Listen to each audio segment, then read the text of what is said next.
I want you to be able to play this song. If you're playing the one-finger version, it's just the open, and then we're always doing it, well, most of the time we're doing index finger. So at the 4th fret, and then up 1, back 2, that's it. Going under this time, I feel there's no one to save me. Right? And then it's need somebody.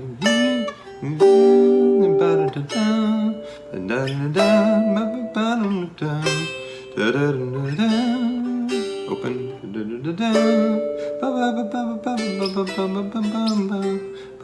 Now the day bleeds into nightfall. You're not here. It's the exact same progression. Okay, so that's the one-finger version. The bridge is starts on the 5th fret. I tend to close my eyes, and if you open the 4th fret, and now the day bleeds. Open, and you're back in the same progression. Okay, so if we're going to play the intro part, which is the picked or arpeggiated on the recording, it's on a piano. I'm putting my middle finger on the 2nd string, 3rd fret, and then my index finger on the 1st string, the high string, 2nd fret. Now we're going to keep that shape and just move it back 1. So, and then when it comes time to move down, we have to move here. We're going to do this, go index finger only on the middle string because we're going to play open. So it's as if we were going, so except we're using the open string here. So we're going to instead do with the index finger only, because even though we're doing that, we want to prepare the middle finger to be there for our next motion. So it would be open D, and then the 5 chord, 6 chord, and then 4 chord.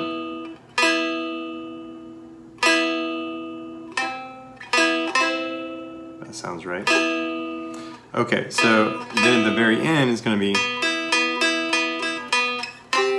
I usually just hit it with going up by 1 fret on my middle finger. So it'll be, it probably makes sense if I do it. So picking part, right hand, either you're picking going, I guess people could go down, all down strokes. I've always learned to go down, up. So you're plucking that way as you come back. You could also do index and thumb. So I'm going to do pick and then go.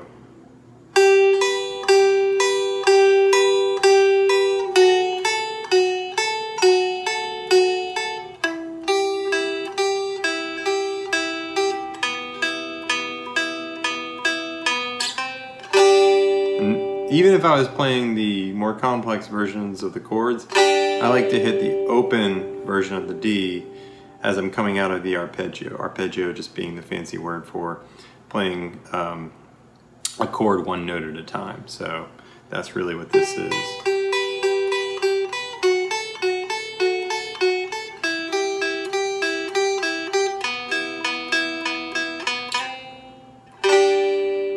Okay. So again on my right hand I'm going down, up, down, up, down, up, down, up, down, up, down, up, down, up, down, up, down, up, and then still staying there, but now I'm moving to the low string as my down. Okay, and then or down, down, down, or down, up. That happens on the and of 4, which if you're not used to counting music won't matter, but it's 1 and 2 and 3 and 4 and 1 and 2 and 3 and 4 and 1 and 2 and 3 and 4 and 1 and 2 and 3 and 4 and 1. Got it? Now the chords, I'm gonna jump to that. I use a variety of different shapes. Sometimes I play the D that way. Sometimes I play it this way, although I don't think I did on this version much. I did the actual recording of the song first, so now I don't remember. I know I play the 5 chord, the A, like this. It's not an A on this tuning, right? It's a D. So I play it like this with my ring finger on the top string, 1st fret, and my middle finger on the bottom string, 1st fret. You could do it like this, but I feel like that's turning your hand even more than this. Leaves your finger having to jump back around. And when we're doing stuff with our left hand, we always want to be as lazy as possible, in the sense that we want to keep from having to move too many times around like this. If we can just do what I was doing a second ago and just move shapes back and forth. Okay, so I play the, what is it? The C chord. So in this, the 4 chord. The ring finger here on the 2nd, 3rd fret, and the index finger on the middle string, 1st fret, and then the top string open. So it would be, if I'm playing the D chord that way, it might be like this. It'd be, I'm going under in this time I feel there's no one to save me. And then I do the B minor, it's not B minor, the 6 minor chord. What is that in G? E minor. So I do usually play it with my ring finger on the 2nd fret, my middle finger on the 1st fret middle string, and then open it. Which is great because, again, like I was saying, keeping it as lazy as possible. When I go to the 4 chord, which is the C, I'm moving my ring finger up one and replacing my middle finger with my index finger. So, going under, and this time I feel there's no one to save me. It's all or nothing, really got a way of driving me crazy. I need somebody to know, somebody to do, something and something, just to and then you could add that top string in if you want for the C chord. I don't usually when I'm playing it this way, just because I feel like when I'm adding notes up here, it can kind of get in the way of the melody that I'm singing. It can be a little distracting. So a lot of times I try and avoid those top strings. It just depends. And then similar shape that I just played. So moving up 1 fret with ring on the 4th fret, index, middle string on the 2nd fret, pinky on the 1st string, 4th fret. Sometimes I play the 5 chord, which is a D, here in the G tuned Strumstick. Sometimes I play it that way. So,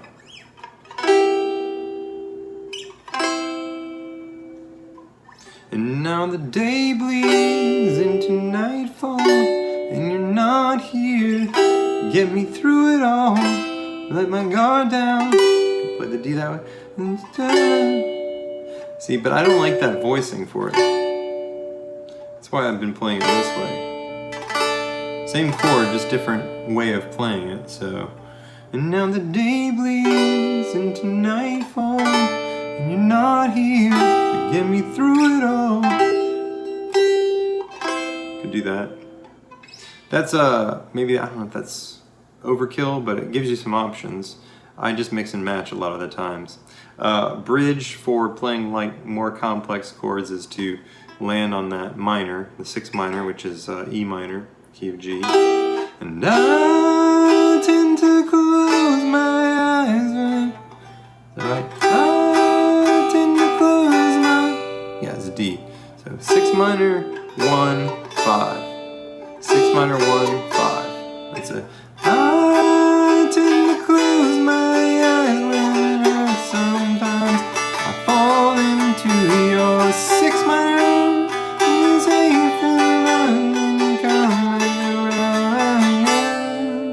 Hold there.